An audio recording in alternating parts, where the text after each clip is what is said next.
don't realize what you need. When you hold me in your arms so tight, you let me know everything's alright. Without feeling, I am believing that you're in love with me. It's as sweet as candy. Oh, so right now it's a passing period. So I decided to record, and then the music came on. And so I have the choice. I can cut, or I can let life happen. And life is happening. Life is beautiful. I'm feeling it.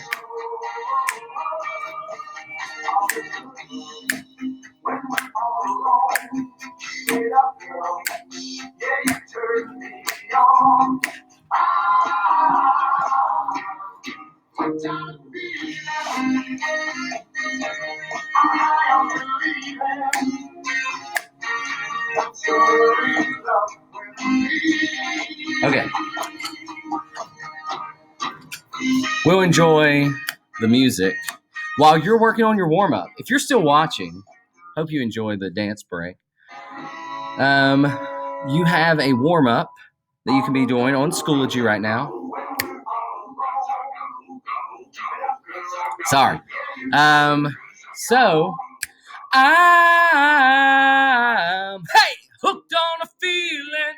So what you're going to be doing is hopefully right now you've logged in. I'm hoping you're ready for this, because you're going to think about yourself walking into a classroom or a room. If you're not at school right now, it could be any room, and then just write out the details of what happens. So from the moment that you go from the door to sitting down, what are you doing? Okay? So you're just going to write it out. All right? So do that. You can press pause right now, and you can write that out. We're going to talk about it. Okay? So hopefully you've done that at this point. So look through everything that you wrote. Okay? Now, if you were writing a play of this, you would need to decide, okay, what is the necessary important things that I would want to make sure an actor does? They need to come into a room. Then I would use stage directions to say, okay, they enter. Now, some playwrights really enjoy giving the details. And they're like, they enter through the door on stage right, and the room looks like this.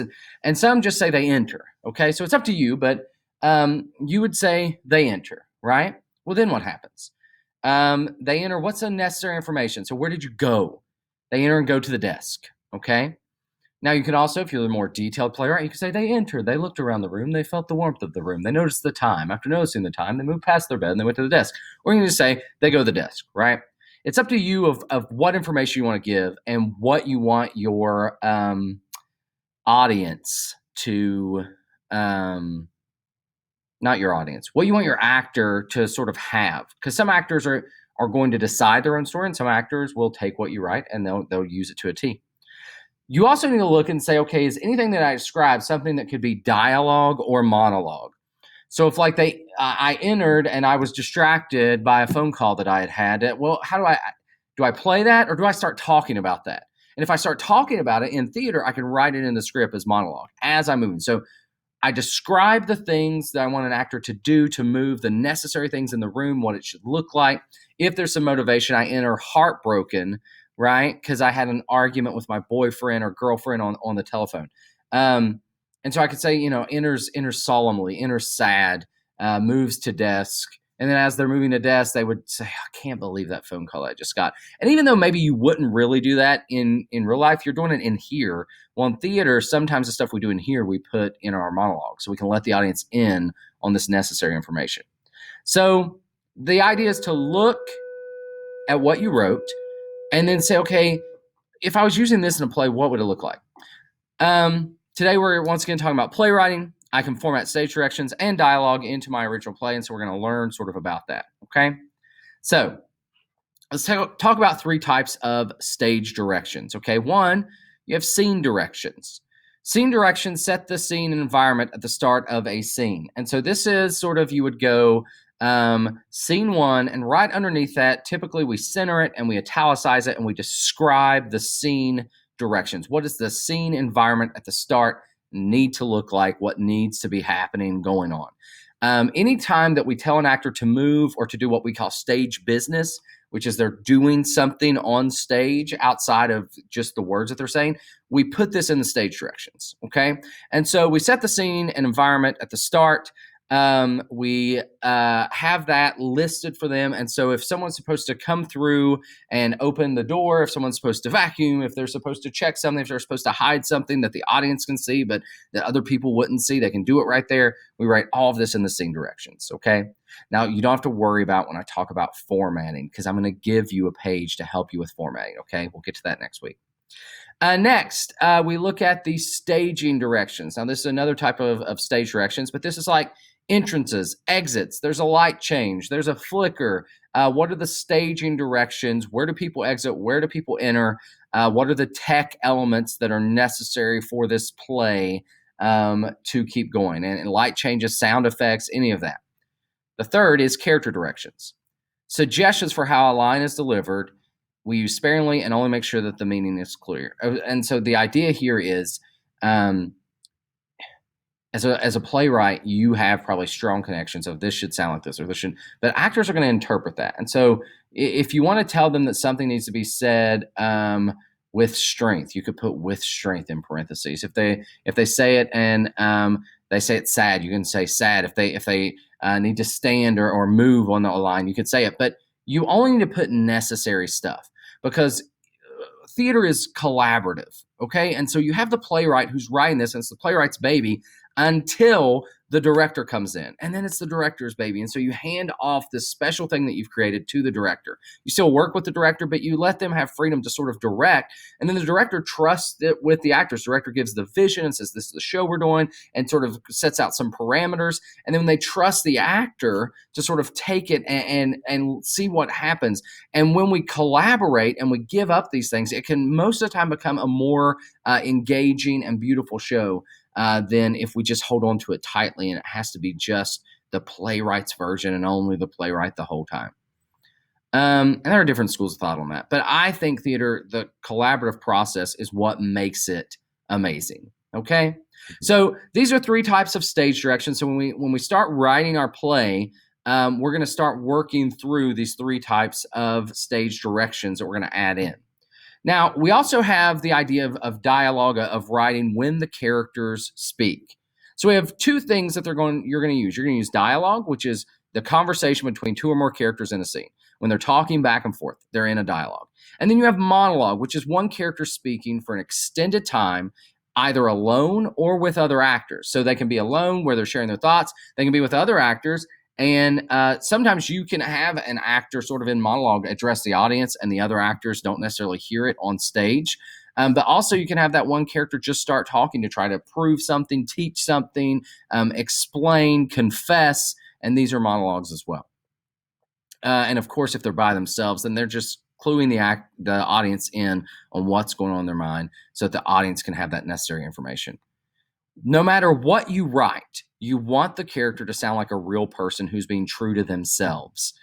They don't have to be true to you necessarily. They can be true to you. So what is their belief structure? What is their belief system? And how does that factor in? Are the things that they're saying believable that a person in their situation with their background and their upbringing would say those things in those ways? And that's what you want to make sure you do. A lot of times when we write, we add ums, likes, because, and you'll find out when you write, many people find out when they begin writing that they use these repetitive words. You don't want to just throw in your own repetitive words, and you don't want everyone to sound like you, who is on stage. And so the best way to hear if your play sounds good or not is by having people read aloud. There's so many times where I'm like, oh, I wrote this, and I'm just writing. I'm like, okay, read it. And I read it. I'm like, oh, I hate that. Oh my goodness. I used the same word 6 times within, a minute. Oh my goodness. So let me go back. And so I ask people to read it. And so in class, we're going to read our plays aloud. I also find the rules of grammar don't exist in playwriting. You don't have to write grammatically correct. You actually use grammar and use punctuations, you use slang, you can use phonetics, and all of this to help the actor know what it's supposed to sound like. And so if you want them to take a pause, you can put a period, but if you want a longer pause, you can do 3 dots. If you want a really long pause, in parentheses, you put beat, right?